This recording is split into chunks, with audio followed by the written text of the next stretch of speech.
Good afternoon over here, but look, I'm really looking forward to tonight's game. It's going to be plenty of fire there, and I know that the Headingley crowd, especially the Barmy Army, will get right into the Australians tonight.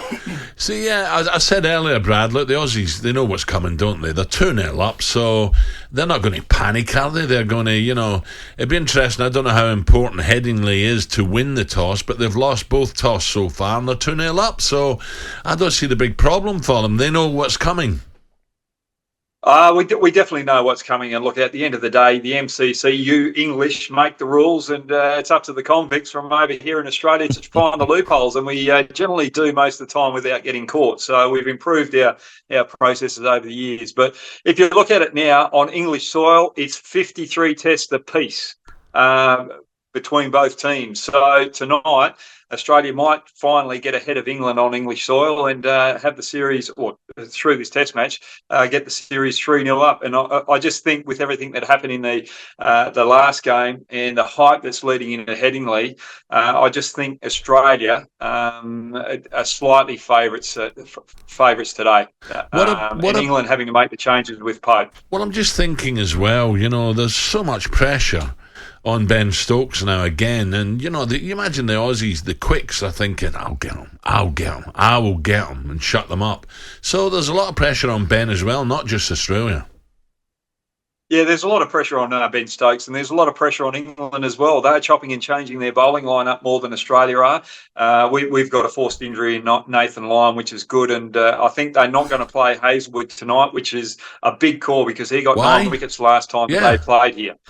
Yeah, so that would be a big call if they don't go down that path. But I can understand it because he's only just coming back from injury, and you want to make sure you protect your fast bowlers. You don't want to put them in the red. But you look at England; they're bringing in Wood. They're dropping Anderson. That is a huge call. But I think it's getting time for Anderson. It's not as though Anderson's a spin bowler. He's a medium pace bowler, and there's a lot of pressure on the body there. And we've got to recognise and really stand up and applaud Jimmy Anderson for the career that he's had. Yeah. Hopefully this is not the end. Yeah. Hopefully he can go out on his own terms. But I'm a little bit worried about that. And then you've got the batting lineup. You've got Harry Brook, who struggles against pace, and he's gone to number 3. And that leaves a big hole for England. And that's where I think Australia can get on top. Brad, I wanted to ask you about losing Nathan Lyon to injury. He's been replaced by Todd Murphy. How will that affect Australia?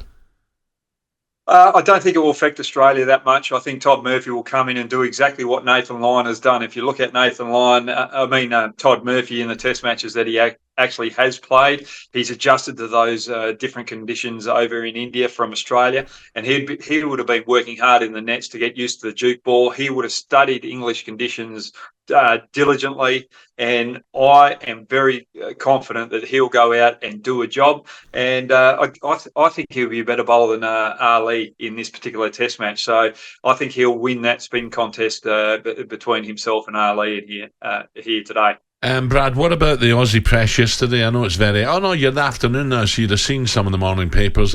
What are they saying about this third test? They're really excited about it. And I think the good thing with what happened in the last test match with that little bit of controversy is that we've still got cricket in the front and back page. Yes. And you've got Wimbledon over there in England as well, one of the biggest tennis tournaments going around the world. So we're stealing the news there, even though there's a little bit of negativity there. But that's the good thing, and there's a lot of hype, there's a lot of talk, and we're all right behind the Australians. We think, or a lot of Australians think that they did the right thing. They were playing within the laws. It was up the umpires to get the things right in that last test match. And I think one thing out of that last scenario in the last test match, the umpires have got to get their processes right. They're the ones that led that decision to cause all the havoc down the track, because they're a little bit lackadaisy themselves. I think the technology has made umpiring a little bit lazy, and that these controversial situations are starting to arise a little bit more because of that. Brad, are you talking about the bouncers? Are you talking about the height? No, I'm just talking about the Bairstow incident there, and I'm just talking about everything really with their decision making. I just don't think they're clear, and I don't think they've got the interpretations of the rules right as well with the catches as well. What we saw in that last Test match. How do you think it'll go, Brad? Your gut feeling, because you're sounding very confident. You're worrying me. Look, I'm a lot more confident about Australia going into this Test match than previously.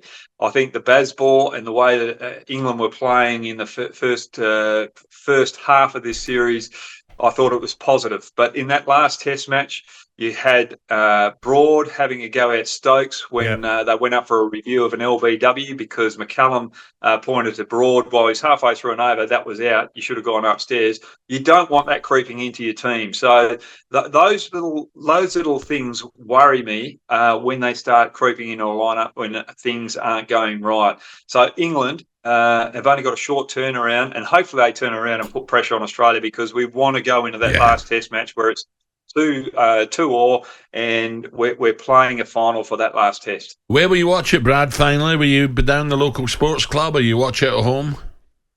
No, I'm actually going to the airport tonight, so I'll watch up till halfway through the third session, get on a plane, and then I'll be over in Tibet and be watching the rest of the Test match there. I'm actually going over there to Croatia to try and promote cricket over in that particular region. It's a Mediterranean league, and a lot of my mates here that I played club cricket with played for Croatia. So I'm over there helping them out. So we want to spread the game. And talking about that, Scotland are playing the Netherlands tonight for a place in the World Cup final. So we've got the Ashes, but we've also got something exciting for the mainland over there with Scotland, hopefully winning tonight and finding a place in the World Cup. Oh, I hope so, Brad. I hope so. Don't look at me like that, Gabby. But you're supporting England? No, I'm Scotland. When it comes to cricket, I'm Scotland. Okay, fair enough. Brad, I wanted to ask you about the atmosphere that it's going to be at Headingley today. Are the Australians a bit worried about it, or are they okay?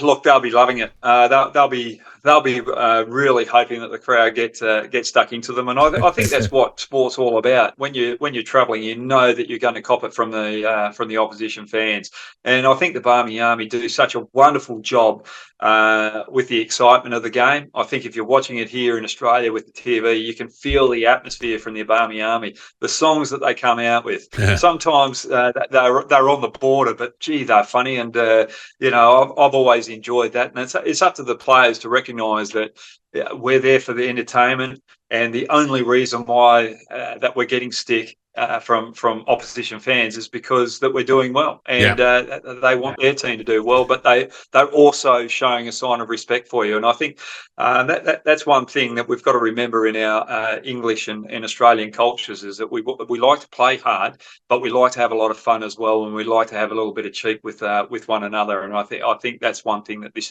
Ashes is really going to hot up and show. Yeah, well done. Well said, Brad. Brad, safe journey. Enjoy the third Test. Thank you very much for your help, Brad Hogg.